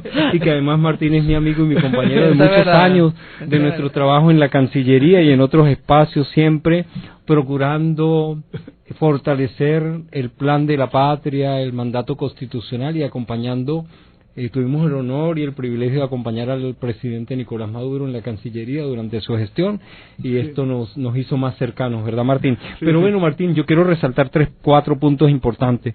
Primero, hacer referencia de que el mecanismo al que hace mención Nieves y que le pide a Martín que se lo aclare allí, que no es otro más que el del 184 constitucional, numeral 3º, hacer referencia que efectivamente fue un fraude el que se cometió cuando el propio Lazo se aplica el harakiri, o como lo llama realmente la doctrina en ese país, la muerte cruzada, porque realmente no estaba dado ninguno de los 3 supuestos del artículo. Él apeló al artículo al supuesto tercero, pero eso no existía. Y efectivamente, el cambio que vimos de ese 40%, que disminuyó 7 puntos, la tendencia y la propuesta que había a favor de Luisa González, es el resultado de una campaña, de una estrategia, porque el asesinato cometido en razón de estos 3 líderes, el candidato presidencial, el alcalde y un líder de la Revolución Ciudadana,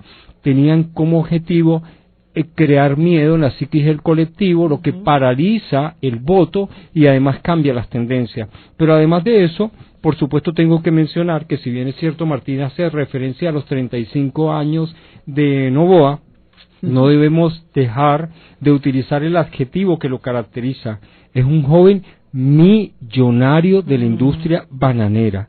Eso no lo podemos olvidar. Es decir, él responde realmente a la élite, sí, y va a garantizar, por supuesto, el status quo de la élite, de su padre y de las transnacionales del Estado profundo. Pero además de eso, acaba de hacer mención ahorita Nieves a el tiempo que tendrá desde diciembre hasta mayo del próximo año el candidato que se haga presidente en este caso, y efectivamente Nieves, existen los decretos presidenciales, que son las vías muy rápidas que se pueden utilizar, sobre todo en materia de seguridad, en materia social, en materia educativa, en materia de salud, que se entiende son las prioridades, ¿no? Sobre todo el tema de la seguridad, y por supuesto, como dice Martín, no se trata simplemente de la forma, no se trata de el decreto. Vimos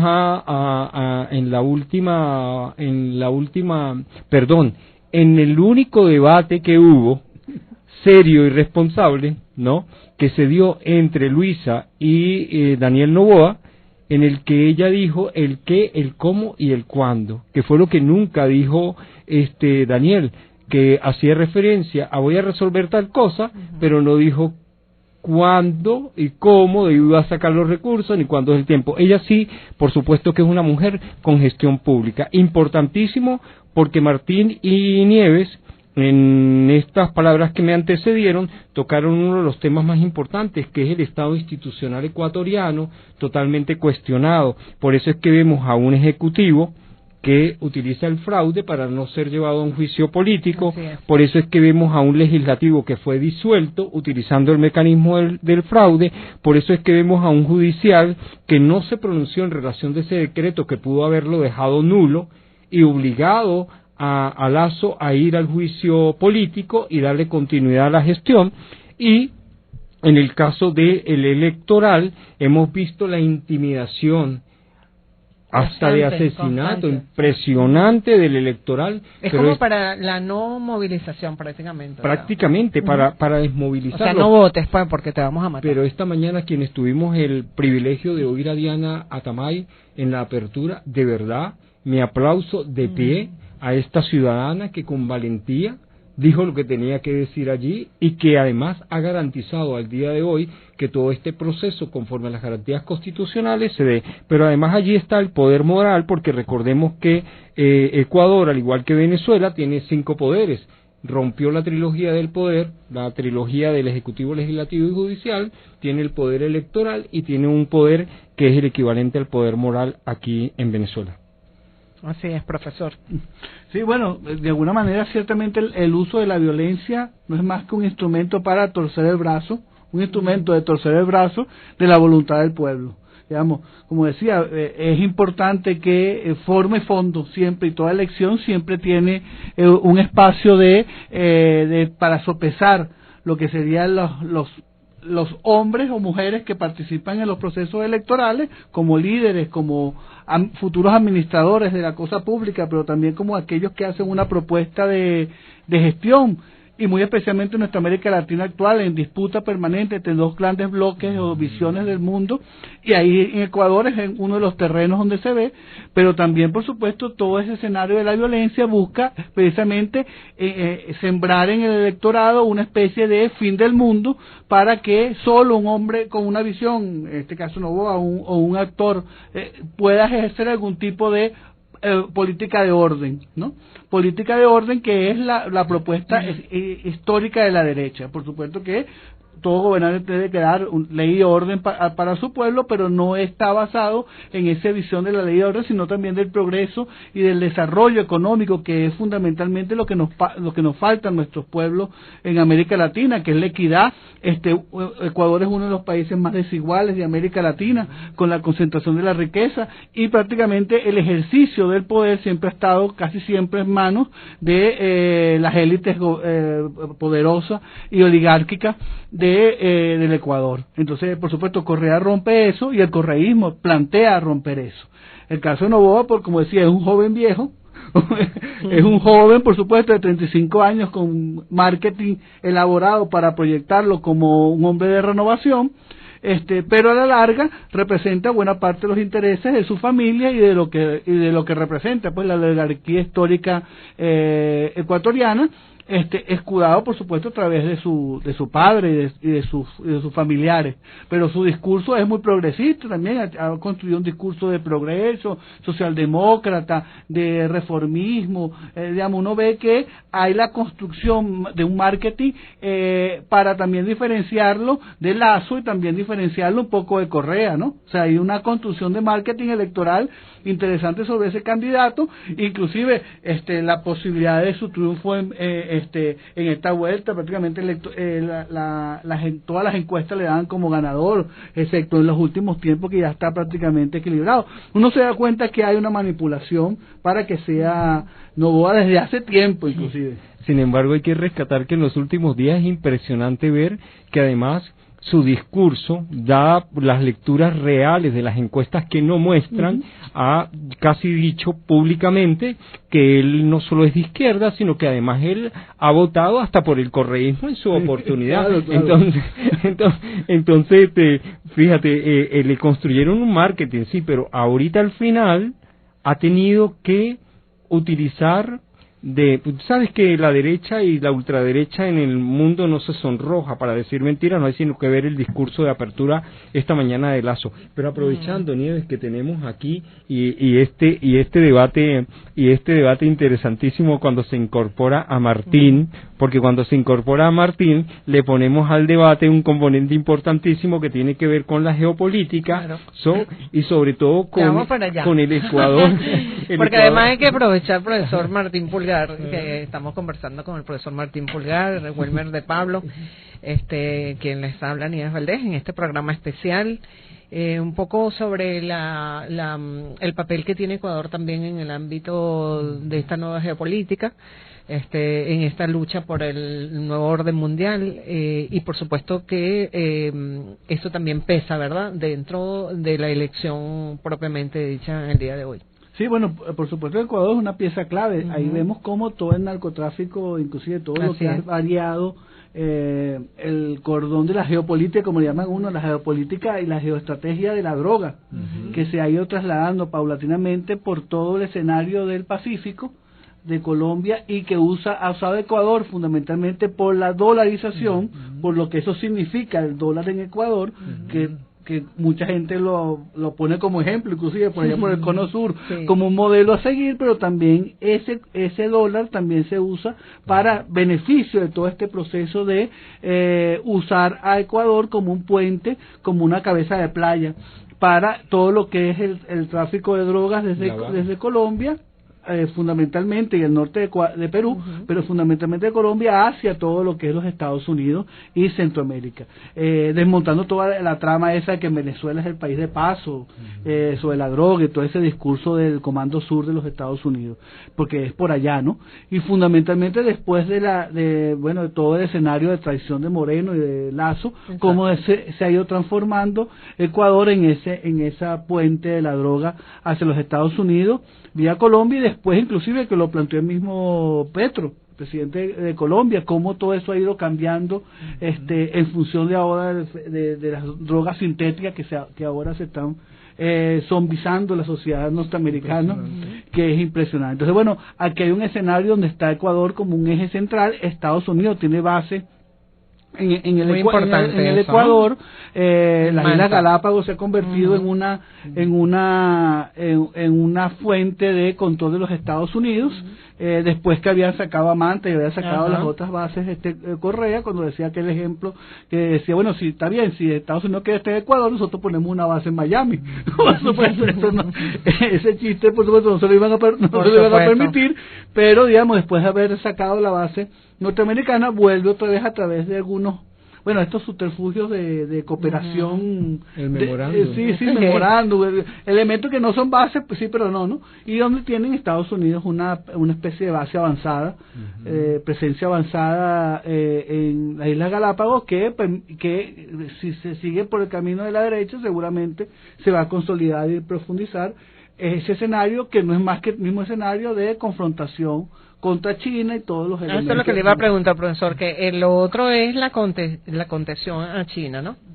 Es decir, al avance de las relaciones que pudieran surgir con China y que pudieran profundizarse con Luisa, ¿no? Desde el punto de vista económico, de la ruta de la seda, de todos los bilaterales que pudieran asumirse allí, y por supuesto Estados Unidos tratando de que eso no pase, ¿no? Sí, bueno, el caso de Ecuador por la dolarización es una pieza clave de los Estados Unidos también, sí. Esto es clave también. Y por algo no han podido, porque nosotros nos recordamos que el propio Correa quiso desdolarizar y tampoco es tan sencillo, ¿no? Él mismo decía que es prácticamente casi imposible por el tamaño de la economía de Ecuador, todo lo que significa el atar buena parte de la industria de exportación de estos bananos y de toda esta industria con respecto a la demanda de los Estados Unidos. Entonces, digamos, después que tú construyes esos lazos, no es que es difícil destruirlos, es que se construyen a tal nivel de integración que son deshacerlo tienen más costos que puede tener más costo-beneficio, por lo menos en el impacto inicial. De todas maneras, China surge, estos nuevos polos de los BRICS, eso es lo que le iba a preguntar, como una alternativa que todavía está en construcción y que Ecuador se verá cuál es la profundización de ese elemento. Pero también es importante, Martín Nieves, resaltar desde la visión geopolítica a la que hace referencia Martín cuando hace mención a las Islas Galápagos, porque además tenemos que recordar que Ecuador tiene 4 regiones perfectamente definidas, que es una región amazónica que está en el ojo de la OTAN, que está en el ojo del Comando Sur, porque como lo denunciaba nuestra vicepresidenta Delcy Rodríguez en la última cumbre del Tratado Amazónico, decía que la intención, por supuesto, de estas dos estructuras no es más que otanizar, es decir, mercantilizar los recursos que hay en el Amazonas.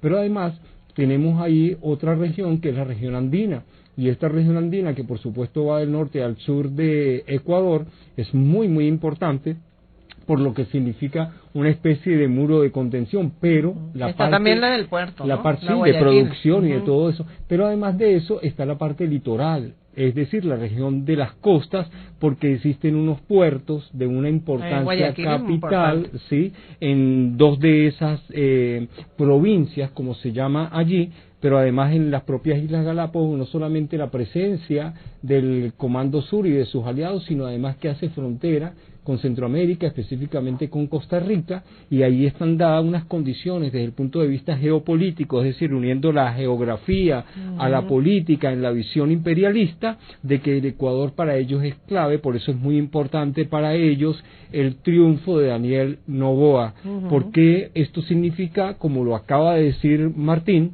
el anclaje, mejor dicho, la llave perfecta para unir la negociación o los negocios que tienen desde el Perú con Colombia, y articularían por supuesto al Ecuador, y además tendrían toda la línea del Pacífico, porque estaríamos hablando de Chile, de Perú, de Ecuador y de Colombia. Sí, un poco para profundizar y para seguir en la línea que plantea Wilmer, ciertamente Ecuador es como, geopolíticamente siempre se ha diseñado, se ha visto en América como una especie de ruptura, un muro que separa todo lo que es el norte a partir de la selva amazónica con respecto al sur, con respecto al norte, y Ecuador está precisamente en esa mitad del medio, pues. Así es. y todo lo que es muy estratégicamente, por supuesto, proyecta buena parte hacia todo lo que es la profundidad de América Latina. Entonces Ecuador es clave, por supuesto, el uso de la violencia. Lo que pasa es que hay que entender que Ecuador, de un país pacífico, de un país que no tenía esos niveles de violencia delincuencial, que de repente se ha convertido, de un día para otro se convierte en un elemento. Porque es la tarea que le ponen a Lenin y es la tarea que le ponen a Lazo para caotizar el país, ¿no? Y tomar el control por puertas adentro. Martín, también me parece importantísimo a mí, Nieves, mencionar a Ecuador en el contexto de las relaciones internacionales, de los multilaterales de la región, que son claves en el caso de Ecuador. Sí, bueno, en el caso muy particular de Ecuador y toda la multilateralidad que yo creo que está como en reconfiguración.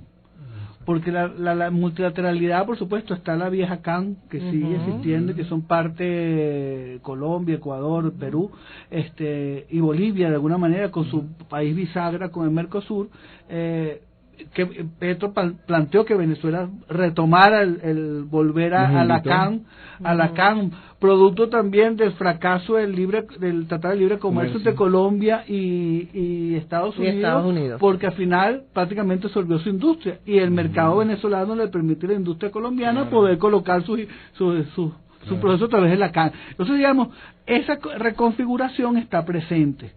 Repensar todos los mecanismos de integración, de multilateralidad de América Latina, tenemos que repensar más allá de los signos políticos de los que gobiernen América Latina. Hay que hacer un esfuerzo, ojalá que a veces algunas derechas gobernantes pudieran entender la necesidad de construir un espacio propio que tenga peso específico para negociar, si quiere con Estados Unidos, pero también con actores como China, que el también Mercosur, es un monstruo, pero inclusive reformulándolo en función de vernos el ombligo, comprender realmente quiénes somos, y que estos grandes países, más allá que puedan beneficiarnos o no, de acuerdo al signo político que uno pueda considerar, solo la unidad nos permite poder tener peso negociador suficiente ante estos monstruos del comercio y del poder mundial. Llámese China, llámese Estados Unidos, llámese Rusia y llámese cualquier bloque negociador que plantea un esfuerzo con América Latina.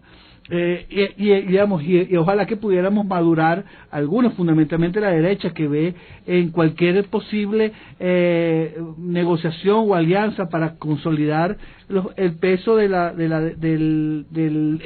proyección del poder latinoamericano a través de nuevos esquemas de integración. Ojalá que podamos retomar UNASUR o algo similar, que tenga los pesos específicos y evaluarlo en qué fracasó y por qué no pudo funcionar. Fundamentalmente para mí fueron los factores exógenos de Estados Unidos, que no aceptan ningún modelo integracionista donde él no tenga además que aprovechó toda una coyuntura política internacional para tratar de destruir todos los cimientos de esas organizaciones que están allí, porque en el pensamiento está bueno, que no, cómo no recordar al comandante Chávez con todas esas organizaciones, ¿no? Que en los momentos, además inclusive de golpes de Estado, funcionaron inmediatamente, porque asumían inmediatamente una postura e inclusive evitaron derramamientos de sangre y bueno, o quizás a lo mejor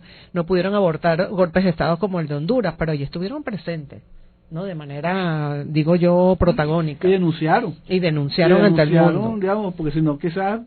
Porque una cosa es la denuncia y otra cosa es quedarse en silencio, ¿no? Sí. Porque cuando te quedas en silencio, entonces aceptas prácticamente todo lo que el hegemón quiere en ese momento. Sí.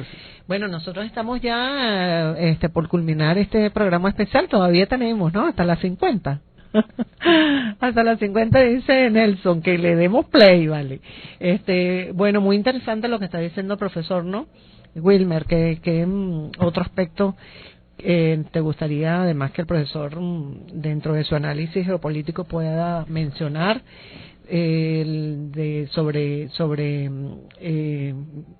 lo que significa Ecuador, pero sobre todo estas elecciones que van a dar, obviamente, dos caras, ¿no? Lo que pasa es que con Martín uno se motiva y se incentiva, y por supuesto que hace un internacionalista, una historiadora y un abogado un domingo en la tarde tomando café frente a micrófono. Una periodista. Historiadora y periodista. Bueno, pero yo hago referencia a lo que tú no pierdes los aspectos de historiadora. Además siempre hace referencia a la historia, y sin el... Si no, me mata el profesor Henry Nava. No puede haber análisis internacional y geopolítico sin la geografía y la historia. Eso es verdad. Y además nosotros estamos obligados a bajar ese nivel y a que nuestros usuarios y usuarias y acostumbrarlos a y que yo estoy seguro que además ellos lo disfrutan y que además estoy seguro que pueden hacer aportes invalorables acerca de estos aspectos que nosotros tocamos, y que además toca tan de cerca, ¿verdad? Porque ya el mundo no está tan lejano, profesor, como antes, ¿no? Que el mundo lo teníamos lejísimo. No, el mundo es por eso que se llama geopolítica, ¿no? Porque sencillamente ese juego de ajedrez está allí en constante movimiento, ¿no? Sí, yo pienso que a las alturas del programa, a estas alturas del programa, nosotros podemos invitar a los usuarios y usuarias a reflexionar sobre qué se juega hoy en el Ecuador. Realmente no se trata de una simple elección de candidatos, de un binomio para la presidencia y la vicepresidencia. Bueno, en el caso de los votos extranjeros, es la presidencia, la vicepresidencia, los asambleístas nacionales, y de las 3 circunscripciones, porque a ellos les fue anulado el proceso anterior, dado el fraude electrónico que nos explicaba Mauricio. Sino que aquí está en juego uno de los países más relevantes e importantes, aunque es el tercer país más pequeño de la región. Tiene una importancia capital por su posición geoestratégica y geopolítica, y porque además, ¿qué significaría el triunfo de Daniel Noboa y qué significaría el triunfo de Luisa González, entendiendo que esta última tiene una experticia de más de una década, del 2007 al 2017, que no es una mujer que va a llegar a improvisar, a caminar el palacio para conocerlo, cómo funciona, sino que ella tiene toda una experticia que le permite conocer la institucionalidad, la constitución, las regiones, tiene un manejo político formidable, pero sobre todo en el área internacional, de una vez la actuación, porque el área internacional es fundamental, no solamente las relaciones bilaterales a las que hacíamos referencia, sino las relaciones multilaterales de cara al nuevo sur global, como hacía referencia Martín, porque nosotros sabemos que a partir del 1 de enero del año 2024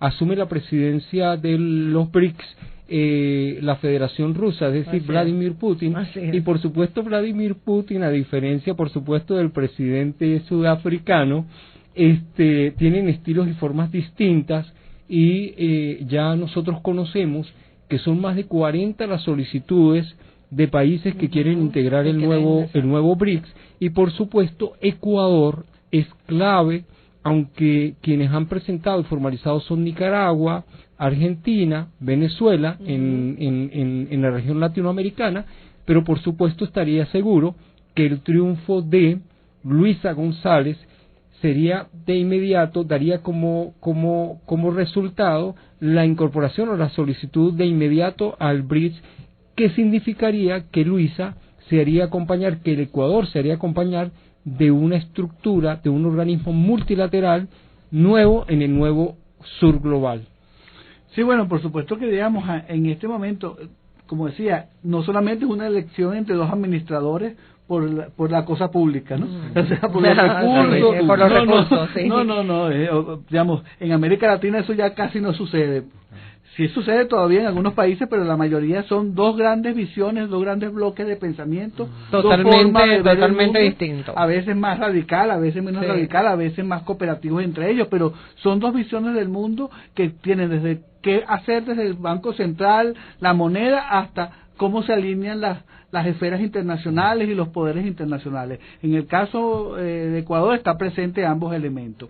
Si bien Noboa ha planteado un escenario de discusión de marketing más socialdemócrata y menos de derecha desde el punto de vista de su discurso, sabemos de qué se trata. Sabemos que hay detrás de todo eso, porque hay la necesidad de un espacio del correísmo que él aspira en el electorado conquistar para poder ser presidente. Entonces, por eso suaviza su visión de derecha y suaviza su visión de bloque hacia los Estados Unidos. Pero ahí está presente, por supuesto. Y el caso de Luisa, por supuesto, comprendiendo la dolarización y comprendiendo los vínculos económicos que tiene Ecuador con los Estados Unidos y Occidente, por supuesto implica también la búsqueda de una alineación distinta, una apertura hacia otros bloques de poder, que en este caso China y Rusia, pero fundamentalmente China como el principal socio económico en América Latina. Y Ecuador es una entrada fundamental para todos esos elementos a través de los mecanismos de integración que tendríamos que empezar a discutir y conversar, y donde, por ejemplo, el caso de Venezuela o países con frontera atlántica podrían ver en Ecuador una especie de integración hacia ese Ahora, nuevo profesor, bloque. ¿usted cree que con los BRICS, un ingreso del Ecuador a los BRICS, sería interesante que ese proceso de desdolarización también se haga presente? Bueno, Extraordinaria sí. Ahí tendríamos que pensar en los plazos, ¿no? En los plazos corto, mediano y largo, ¿no? En el caso de los BRICS, yo tengo mi apreciación un poco conservadora sobre una gran expansión, porque la consolidación de estos grupos necesariamente implica, por adecentarlos a los nuevos miembros, poder construir una visión compartida conjunta de los nuevos miembros, que con los nuevos miembros no todo está homogenizado, implica una acción, entonces eso implica un tiempo que todavía no se ha consolidado. Ahí está el caso de Argentina, que todavía también está en veremos, etcétera. Entonces hay unos nuevos actores, por supuesto, y yo sí creo que en el mediano y largo plazo, de acuerdo a los movimientos, y si no nos abraza una confrontación de características globales a partir de lo que sucede en el Medio Oriente, Dios nos cuide, porque no sabemos el nivel de violencia que se puede alcanzar en los próximos tiempos sin llegar a la Tercera Guerra Mundial, pero no sabemos el nivel de lo que signifique, lo que puede suceder en el Medio Oriente, que quiebre lealtades y quiebre buena parte de las cosas, que dinamice hacia uno u otro polo la dinámica, y que eso puede impactar en Ecuador. Entonces hay unas dinámicas un poco todavía muy confusas, muy nebulosas en el caso de estos nuevos ingresos al BRIC y la consolidación de los BRIC en el corto, mediano y largo plazo como un polo alternativo. Yo, por supuesto, creo que se va a dar. La velocidad de esa consolidación depende de factores que no controlamos y que muchas veces esos mismos países no controlan de toda su fuerza, porque hay una dinámica de cambio que nos arropa. Entonces, en el caso de Ecuador sería muy interesante ver cómo ese nuevo polo puede servir para ellos en esa desdolarización y el fracaso de las propuestas de dolarización en América Latina, que no crean que no están vivas. Ahí está el caso de Argentina, pero hay las élites que existen en América Latina, las élites empresariales oligárquicas, que todavía plantean la dolarización como una solución a nuestras crisis psíquicas permanentes. Así es. Sin embargo, yo creo que Martín puede concluir diciendo "So sorry, Laura Richardson". Bueno, eso es un tema interesante. Bueno, nosotros ya llegamos al final de este programa especial. De verdad, muchísimas gracias a nuestros usuarios que han tenido la paciencia para escucharnos, para hacer análisis. La idea de estos programas es precisamente ofrecerles siempre herramientas para acercarnos a nuestras realidades. Bueno, eso que hablamos del sur global, de esa geoestrategia y además de la geopolítica, ¿verdad? Tal y como lo expresamos siempre también en nuestros programas. El profesor Martín Pulgar tiene un programa hermosísimo que además siempre toca temas muy interesantes, ¿verdad? Esta semana, ¿qué tema le va a tocar, profesor? Voy a tocar, englobando un poco todas estas crisis globales, la prepotencia imperial, a partir de este discurso de Brickens, el secretario de Estado, diciendo que por favor, es Estados Unidos el que va a ordenar el mundo. Ordenar el mundo según su destino manifiesto. Sí. Entonces voy a tratar el tema Yo creo que hay documentos que uno va a tener que volver a leerlos, no porque sean la verdad absoluta, sino porque ahí donde uno sabe de dónde viene esa prepotencia imperial, ¿no? Tienen más de 200 años, ¿no? Con además una constitución que no cambia nunca. Desde los colonos. Exactamente, de las 13 colonias norteamericanas. Y cómo esa concepción inclusive calvinista, luterana, me hace recordar hasta de los cuáqueros, ¿no? Y después entonces cómo eso enfila un destino manifiesto que es los que estaban llamados pues a ordenar el mundo y además de que todos nosotros le hiciéramos siguiéramos por sus filas, ¿no? Ven ustedes todos por qué yo hago referencia a la vena histórica que tiene esta mujer, que es comunicadora, por supuesto, pero también es historiadora. Nos acaba de retrotraer a la época de John Sullivan, ¿sí? El Destino Manifiesto nos acaba de retrotraer a la época de John Quincy Adams, la doctrina Monroe, pero además nos acaba de llevar a la teoría de John Mackinder, porque quien gobierne el centro, el corazón, el heartland, el mundo euroasiático gobernará el resto del mundo, pero como lo dice Martín, que además lo conversará en su programa con la visión de Blinken, ellos están llamados para gobernar a la humanidad, para garantizar la democracia, si no son demócratas, pero además garantizar los derechos humanos que violan todos los días y que hoy se materializan en este etnocidio que se comete en contra el pueblo de nuestros hermanos del pueblo de Palestina, a quienes les manifestamos nuestra solidaridad. Bueno, ya nos vamos entonces. Muchísimas gracias, profesor Martín Pulgar. Escúchenlo entonces su programa el próximo miércoles, profesor. Martes. El martes tenemos 2 programas buenos de geopolítica, tanto el suyo como el de Daniela. Y mañana escuchan el de Pulso Geopolítico, que también va a intentar explicarles un poco qué pasa en Palestina desde el punto de vista de su embajador. Gracias a Wilmer de Pablos, gracias al profesor Martín Pulgar, gracias a nuestro super equipo que está en los controles, Nelson Briceño. Gracias, Nelson, que siempre estás allí con nosotros, y Victoria Hernández, de nuestra productora. Por allí en prensa está Alexander Vargas, que va a seguir con los avances, ¿no? Muy pendiente entonces de lo que suceda en el Ecuador, y por ahí está Luisita Araujo, quien además es una de nuestras operadoras estrellas también, que se va a quedar esta noche muy pendiente de los resultados de estas elecciones. Y también está Carlos Piñango por allí, ¿no? Porque viene las guarachas del sur, o sea, que después de este análisis de 2 horas, también le sale a la Radio del Sur echar un pie. Gracias, Wilmer. Un abrazo a todos. Se despide Nieves Valdés. Gracias a usted. Elecciones presidenciales Ecuador 2023. Con la periodista Nieves Valdés y el analista internacional Wilmer de Pablos.